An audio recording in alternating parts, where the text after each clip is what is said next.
We remain steadfast in our commitment in delivering local news that matters. Stories that inspire. Enriching the lives of Filipinos in the Philippines and across the globe. This is your GMA Regional TV.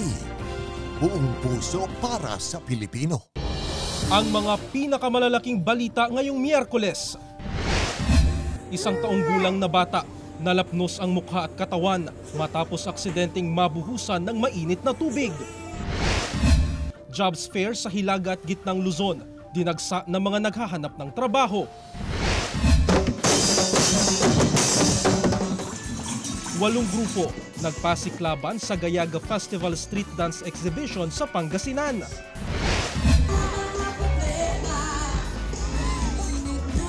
At GMA stage para sa Bangusan Street Party, dinagsa. Mga kapuso artist, pinainit ang gabi ng mga dagupenyo.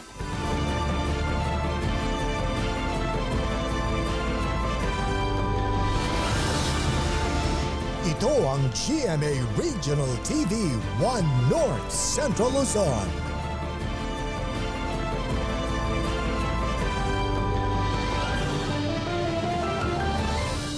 Masantos siyang aram na imbaga male maya pagat panapon kapuso. Narito na ang 1 North Central Luzon. Hatid namin ang mga pinakamalaki at pinakahuling balita sa Hilaga at Gitnang Luzon. Live mula rito sa GMA Dagupan Station, ako po si Chris Zuniga. Ngayong Labor Day, naiulat ang pagbaba ng unemployment rate sa Pangasinan sa unang quarter ng 2024 ayon sa peso. At mga job fair sa Hilaga at Gitnang Luzon dinagsa. Yan ang tinutukan live ni Jasmine Gabriel Galvan. Jasmine? Chris, matagumpay ang isinagawang job fair ng DOLE sa iba't ibang panig ng North and Central Luzon. Mula sa mahigit 1.2 milyong Pangasinense na kabilang sa labor force, 4% na lang o katumbas ng 48,475 ang unemployed base sa datos ng Philippine Statistics Authority o PSA. Kaya bumaba raw ang unemployment rate sa Pangasinan sa unang quarter ng taon. Ngayong Labor Day, 5,000 trabaho na naman ang alok ng peso sa sinagawang job fair para mas lalo pang bumaba ang unemployment rate. Halos 3,000 job vacancies naman ang hatid ng mahigit 20 employer sa job fair sa Dagupan City. Libreng wellness services ang hatid ng Dagupan City Government at DOLE sa kanila. Kabilang ang libreng gupit, masahe na may kasama pang kape. Bukod sa local jobs, may overseas job din na handog sa job fair sa Ilocos Norte. Pinalad ang 7 aplikante matapos ma-hired on the spot. Dagsari ng mga job seeker sa sinagawang job fair sa City of Ilagan, Isabela. Maaga pa lang nakapila ng mga job seeker sa Ilagan Community Center. Maraming aplikante ang hired on the spot.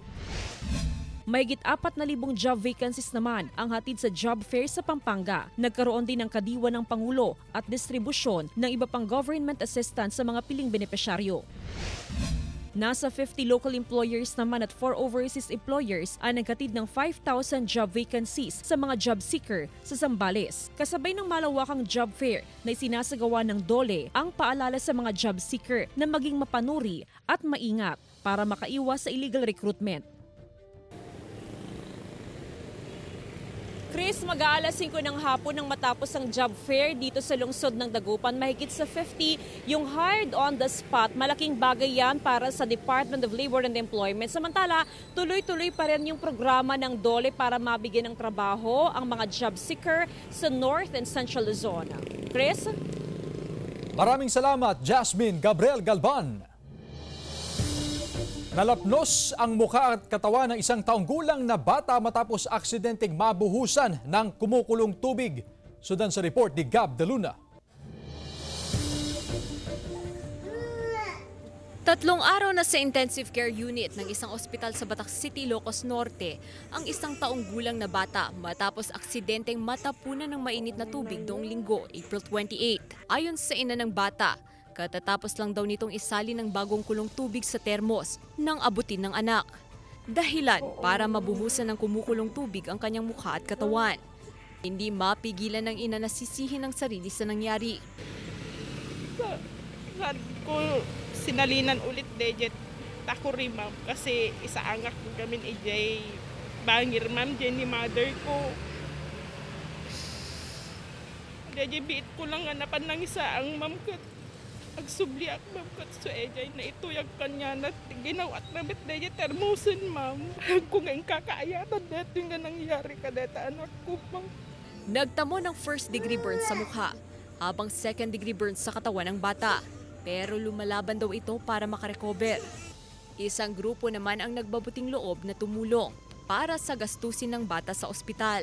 Lalo't kapos din sa buhay ang kanyang mga magulang. Isang fundraising campaign din ang kanilang sinimulan para sa bata.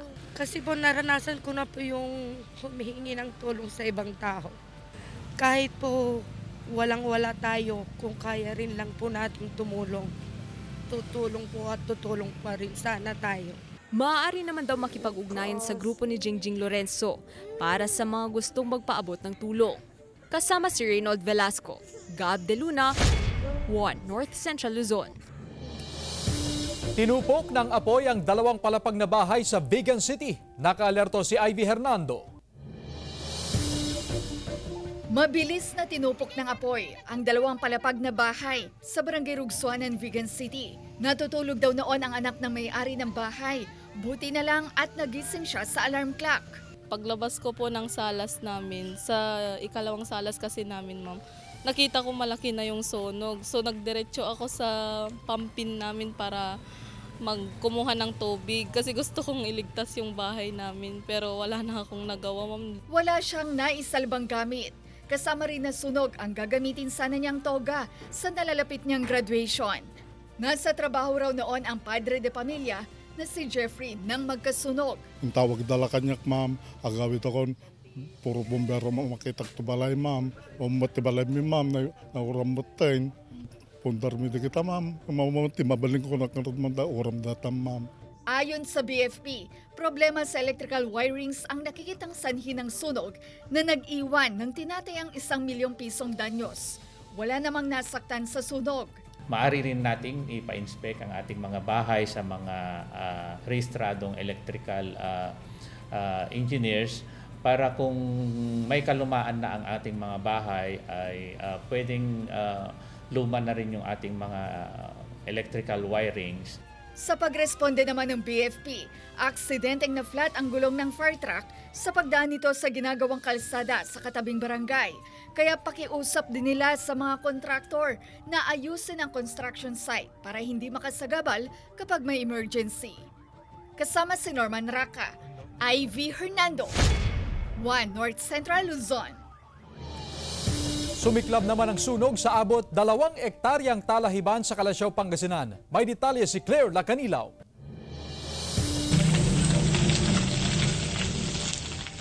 Kita sa video ang apoy na sumiklab sa abot na 2 ektaryang talahiban sa bahagi ng Barangay Mancup, Calasiao, Pangasinan. Ayon sa ilang residente, mabilis na kumalat ang apoy. Basta nung nakita ko lang, yung malaki na ang apoy. Kaya bigla ako nagpunta dito, tinignan lang namin. Tapos nung malaki na, yung bumbero hindi naman makapasok dahil talahiblat yan eh. Nakita na lang namin, yung banda raw, nasunog na yung mga mangga. Kumalat na. Mainit kahapon, mga alas 4. Tapos kumalat na, tumawag kami ng bumbero. Ayon sa BFP, tumagal ng mahigit 3 oras ang sunog. Inaalam pa ang sanhi o pinagmulan ng sunog. Wala namang nasaktan sa insidente. Wala ring nadamay na establishmento o kabahayan.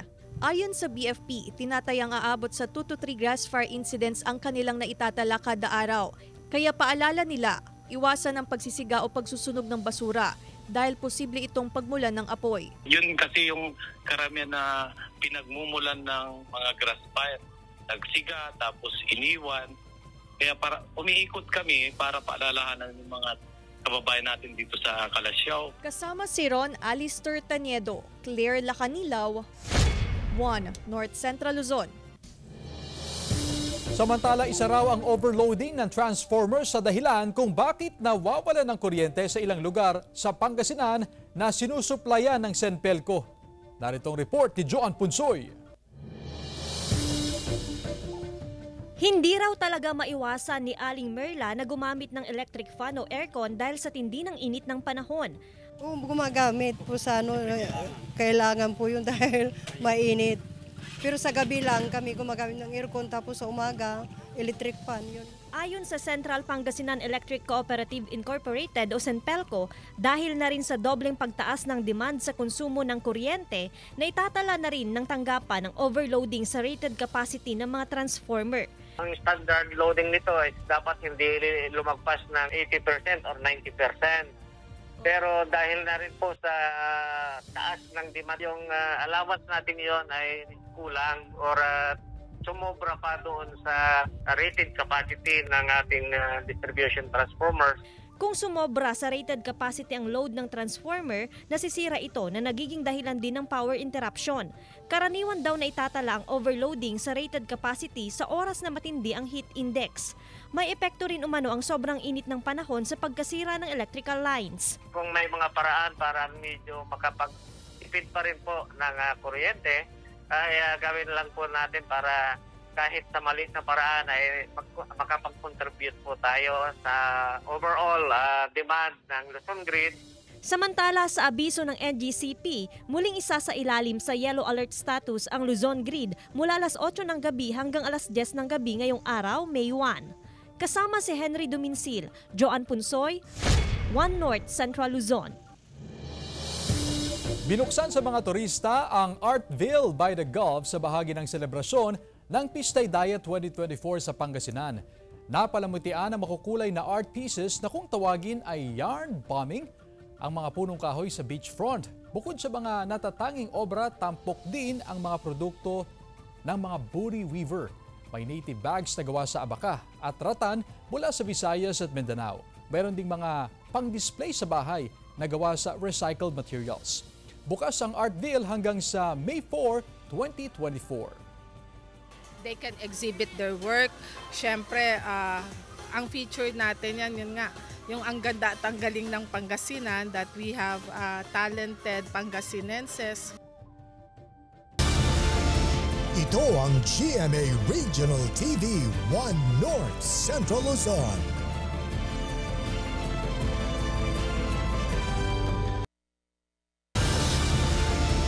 Ito ang GMA Regional TV 1 North Central Luzon. Mga solar-powered irrigation system sa Mangaldan, Pangasinan hindi na kayang suplayan ng 100% ang mga sakahan sa bayan. Tutukan sa report. Isa lang ang solar-powered irrigation system na ito sa Barangay Lanas sa 3 solar-powered irrigation system sa Mangaldan, Pangasinan. Ayon sa Municipal Agriculture Office, gumagana lahat ng solar-powered irrigation system. Yun nga lang, limitado ang nakukuhang tubig sa ilalim ng lupa dahil sa El Nino, kaya limitado rin ang patubig. Yung volume na maserbihan sana ay hindi niya man-meet. Example, for 10 hectares ngayon, naging 7 na lang or 8, gano'n. Hindi niya maabot na yung 2 hectares. Dahil na rin sa kakulangan ng patubig, mas pinili na rin ng ilang magsasaka na huwag magtanim. Mas lalo raw silang malulugi kung makikipagsapalaran pa. Magtatanim ka ng pakwan ngayon, masisira na kasi wala pang pagdilig yung tubig. Kung may tanim man daw, pansariling konsumo na lamang ito. Aantayin na lang daw nila ang inaasahang pag-ulan ngayong buwan at sa mga susunod na buwan para makapagtanim ng palay. Pero nakaplano na raw na magdagdag ng solar-powered irrigation project ang Agriculture Office para may magamit ang mga magsasaka. May plan na naman na 3. Ito po ay napakalaking tulong sa ating mga farmer, lalo na ngayon na kulang tayo sa patubig, na hindi po sila naaabot ng patubig doon yung sa National Irrigation Administration. Kaya po sila ang priority na nabigyan po ng project na ito. Nagpapatupad na rin ng schedule ng pagpapatubig ang National Irrigation Administration o NIA para makatulong sa mga sakahan sa Pangasinan. Kasama si Henry Duminsil, Joan Punsoy, One North Central Luzon. Ilang manggagawa na todo kayod pa rin sa gitna ng matinding init ng panahon, mukha ng inspirasyon ngayong Labor Day. May detalye si Ivy Hernando. Sa Sa gitna ng matinding init ng panahon, walang reklamo ang 72 anyos na si Zenaida sa pagbebenta ng samalamig. Kaya mainit po, nagtsatsaga po para lang ho makatulong din kami sa mga anak namin. Abang malakas pa po, kung kaya namin magtrabaho pa rin po kami. Ang construction worker na si Marjon, wala ring tigil sa pagkayod para sa mga anak. Hindi ka magtatrabaho, walang babadgetin sa bahay. Ilan lang sila sa mga manggagawang dapat bigyan ng pagkilala dahil kahit nahihirapan, lumalaban ng patas sa buhay. Sa Vigan City, isang dugong Bigenyo ang itinuturing ama ng labor union sa bansa na si Isabelo de los Reyes. Bilang isang mamamahayag, sumulat siya ng maraming artikulo na tumutuligsa sa mga praile, kaya siya ikinulong at pinatapon sa Barcelona, Spain. Pero sa kanyang pagbabalik bansa, nilabanan niya mga kapitalista at bumuo ng collective bargaining. February 2, 1902, inorganisan niya ang unang labor union na siyang nagsilang sa unang Labor Day celebration. Bahagi ng kasaysayan na kinikilala ng LGU. Isa siya sa pinaka-importanteng personalidad dito sa Vigan City. And he's the first ever licensed na Pilipino na binigyan ng pagkakataon na magsulat sa sarili niyang lengguwahe. As part of the 3 de Mayo Vigan Festival of the Arts, ito nga, binibigyan natin siya ng honor. Nag-alay naman ng bulaklak ang mga kawani ng city government at ibang ahensya ng gobyerno sa marker ni Don Belong bilang paggunita sa Labor Day. Ivy Hernando, 1 North Central Luzon. Mahigit 500,000 katao ang nakiisa sa Kalutan Dalan Street Party sa Dagupan City at GMA Stage kung saan nag-perform ang ilang kapuso artists, dinagsa ng fans. Sundan sa report. Masaya, makulay, at maingay ang selebrasyon ng Kalutan Dalan Bangusan Street Party na pinaka-highlight ng Bangus Festival 2024 sa Dagupan City. Alas 5:30 ng hapon nang magsimula ang kasiyahan. Sunod-sunod na sinilaban ang mga uling sa mahigit 1,000 ihawan. Hudyat ng pagsisimula na pwede nang ihawin ang mga masasarap at ipinagmamalaking Bangus Dagupan na aabot sa mahigit 5,000 kilos. Happy Bangus Festival 2024! Nakisaya rin sa Bangusan Street Party ang ilan sa GMA stars para sa GMA Regional TV Kapuso Fiesta. Rock-rockan prod number ang hatid ni Kapuso comedians Bubay and Pipita Curtis.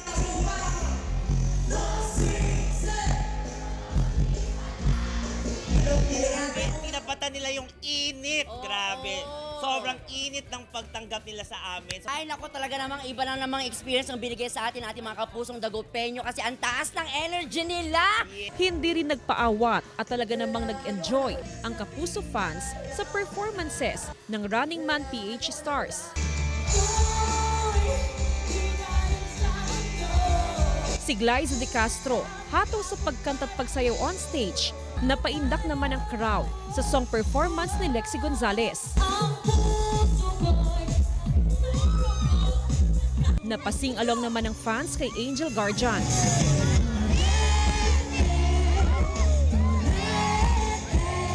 At sa upbeat performance, nahatid ni Buboy Villar na nagpabuhat pa with fans during his song number.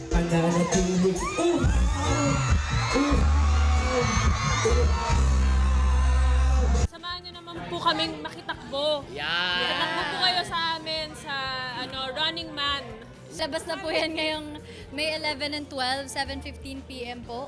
At from then, every weekends makakasama nyo na po kami. Salamat po sa oras ninyong lahat na inilaan, mapanood lahat kami dito. Sobrang na-overwhelm po kami. Kung ano po yung lamig na naranasan namin sa Korea at anong init, same din yung energy. At syempre, kilig overload naman ang hatid ni na makiling stars El Villanueva at Derek Monasterio. Nakikita namin on the way here kanina, yung yung mga street foods, so ang daming tao talaga. Parang kami ni Derek, gusto namin bumaba. Third time ko na ata dito, pero grabe pa rin talaga. Parami pa rin yung tao. Feeling ko na-miss talaga nila yung mga ganitong fiesta after ng pandemic. Kaya nakakatawa na makita ulit sila. Hiyawan at tilian din ng fans matapos silang haranahin ni All Out Sunday's mainstay at The Clash Season 1 finalist Anthony Rizaldo.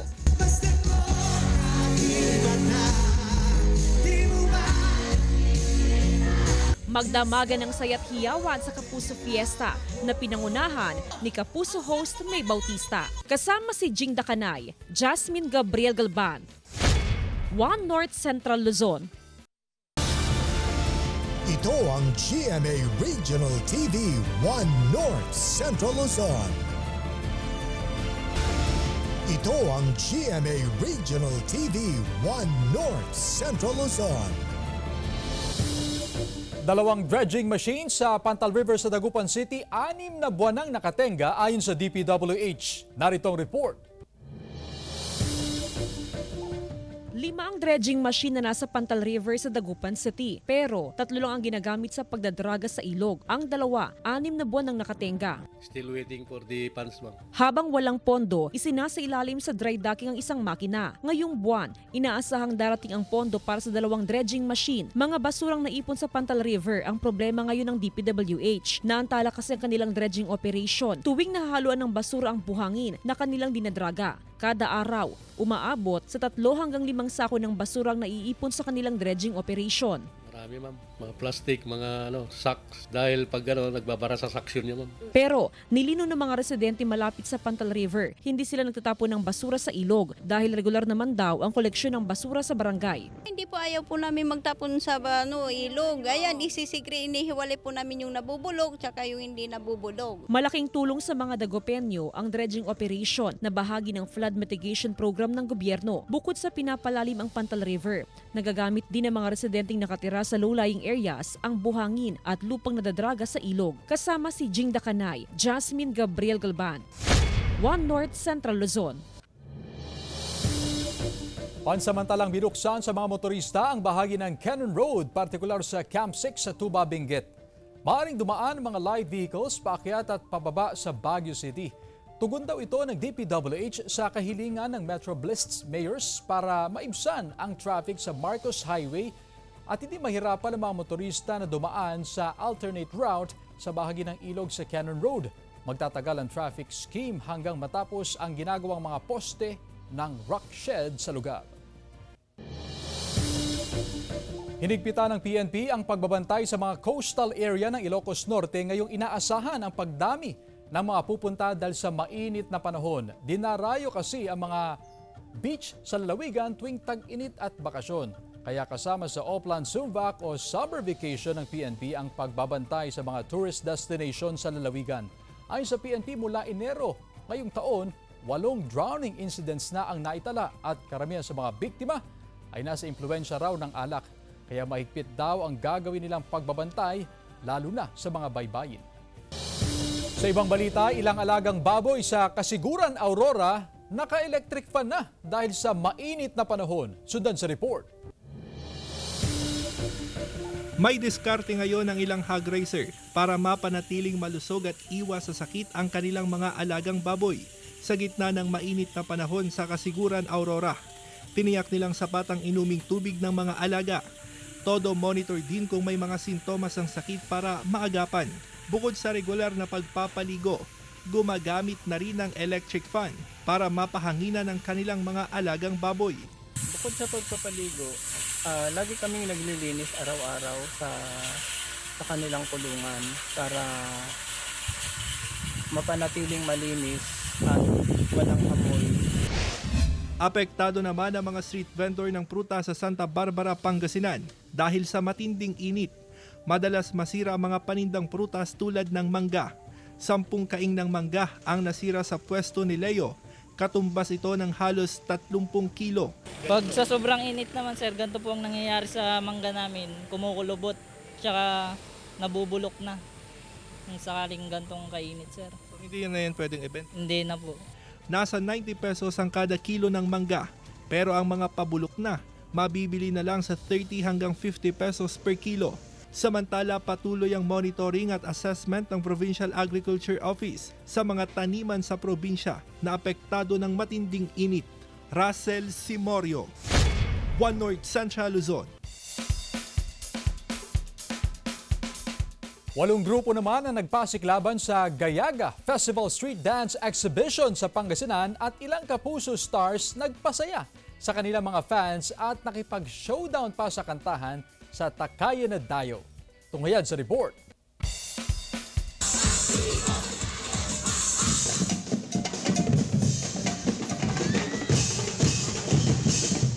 Hindi alintana ang matinding init ng 8 grupong nagpasiklaban sa Gayaga Street Dance Exhibition na ginanap sa Capitol Plaza sa Lingayen, Pangasinan. Ipinamalas ng mga kalahok ang husay sa pagsayaw. Bida sa konsepto ng kanilang pagtatanghal ang mga mangingisda.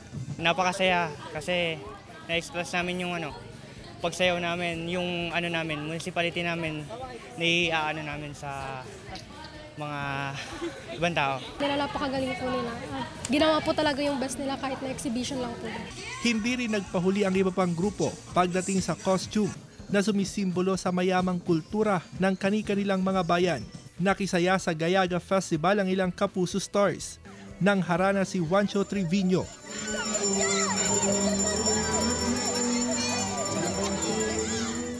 At nagpakilig si Lian Valentin.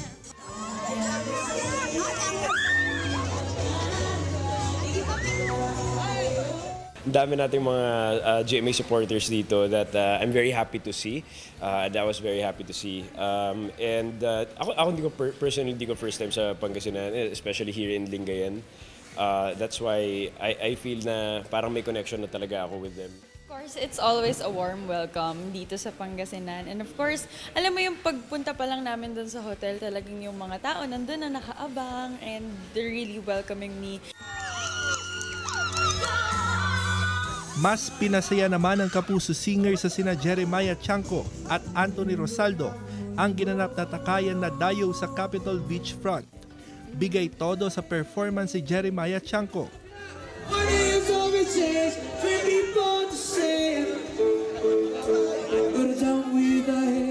Habang umawit ng OPM hit si Anthony Rosaldo na nagsilbi ring hurado sa aktibidad.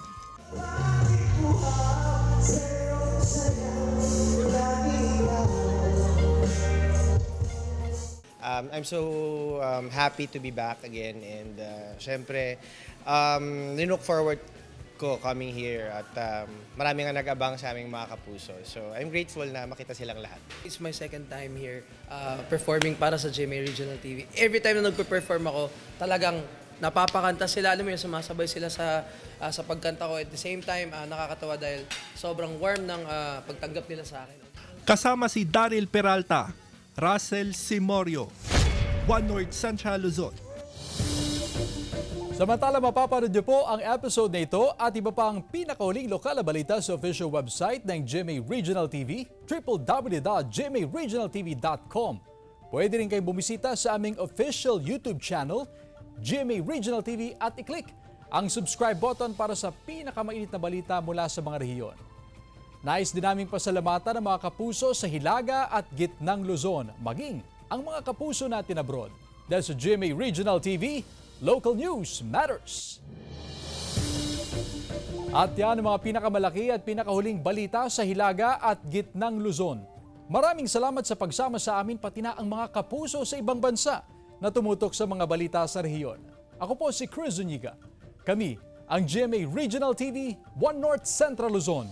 Buong puwersa para sa mas malaking misyon at mas malawak na paglilingkod sa bayan.